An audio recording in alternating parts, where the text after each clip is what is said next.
ready with me while I use my project pan. The first thing I'm going to do is I'm going to fix this hair. If you follow me, you know that I heal my hair loss naturally, and part of that is some of this new growth that continues to come in, and so it doesn't quite reach to the top, so it always kind of falls out. So I'm going to fix this, and the thing that I use for that is my eyebrow gel. When my hair is too fresh, I don't like to slick it down with like cement like gel. I'll just use one of these things.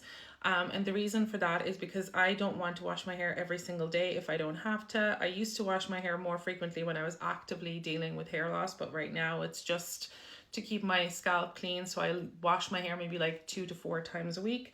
And so these little hairs, they'll always stick up if I don't like slick them down. I'm not doing like a slick back today. Obviously, this is just like a random bun because I have stuff to do. But I still want it to look a little bit more tidy, you know what I mean? So you have the same kind of like hair type that I have, you'll know the struggle, because when your hair is fine and you have quite a lot of it and you know, it's kind of wavy-ish in texture, it sometimes does its own thing. So let's just fix that. I'm just gonna put this Project Pan primer on, and I don't like to use too much of it, but you can see it in action, the way that it does kind of leave a tint on the skin. Like, I don't know. I don't think it's my imagination. So I'm just gonna give that a minute and do my brows. Just brush them up. I don't really do much to my brows, to be honest. And that's not because I have amazing brows. That's more so of a skill issue, if I'm going to be honest. For my brows, what I like to do is I just like to tidy them up. And I use the same product that I use for like my little flyaways and my baby hairs, because we love a multi-purpose moment. So that is my brows in action. So most days I don't even wear foundation. Again, not because I have like amazing skin or whatever. I just am too lazy and I don't love the feeling of too much product on my skin. It's kind of like a sensory issue for me.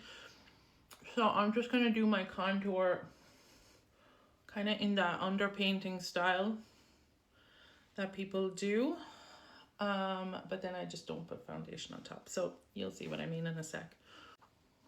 Next, I'm going to use my Project Pan blush, and this is how much I have left, but I don't like to twist it up all the way up because it's going to go everywhere and it's going to break off.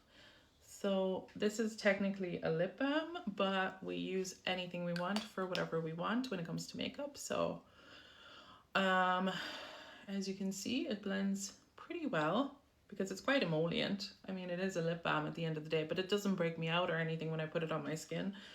And it has like a really nice, it's kind of a unique color when it comes to blush, and that's why I enjoy using it for my blush rather than like my lips. I've been making great progress in this corrector, so I've been using that with a little brush, and as you can tell, I really need a bit of correction under my eyes, otherwise I'm gonna look like I haven't slept in 1,000 years, because I have natural discoloration on my eyelids. Like, this is something that I've had since I'm a child, so it's not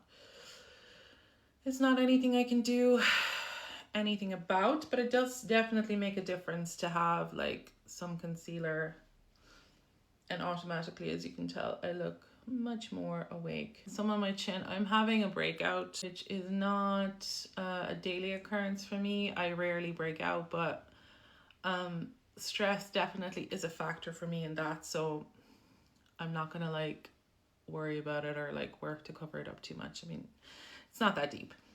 So then I just kind of, let's blend that in a bit. And in general, let's blend things a bit. Now for my Project Pan powder, as you can see, this is also well loved. It's part of that same concealer palette thing. And I find pressed powder is quite easy to use up because I tend to use one until it's done. Especially if it's a good one.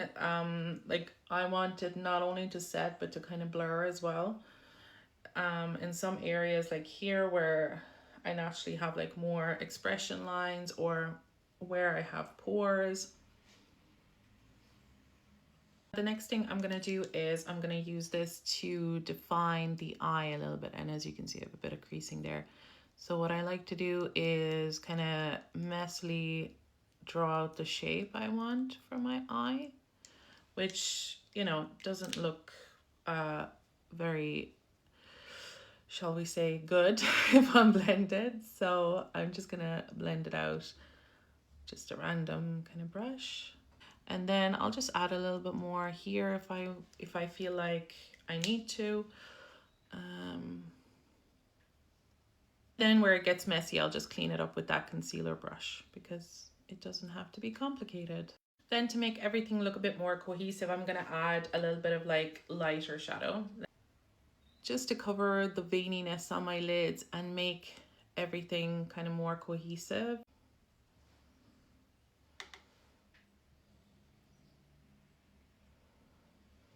Little wing, because I like a little wing. I'm gonna curl my lashes. The Tarte tubing primer. That's what it looks like when it's on. I usually give it a few minutes just to kind of dry down a little bit. If you put your mascara on too soon, it's going to get gloopy. So in the meantime, I'm going to do my lip. The Essence lip stain that's in my project pan. I need a mirror for this.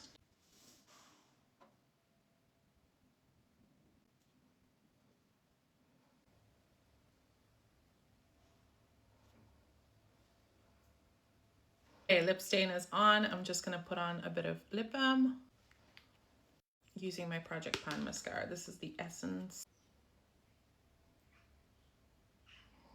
That's one coat on. Ignore the little flecks there. And going in with the Maybelline Firework. That is the final look. It's very natural, quick everyday face, 5 minutes. All for more because I don't gatekeep.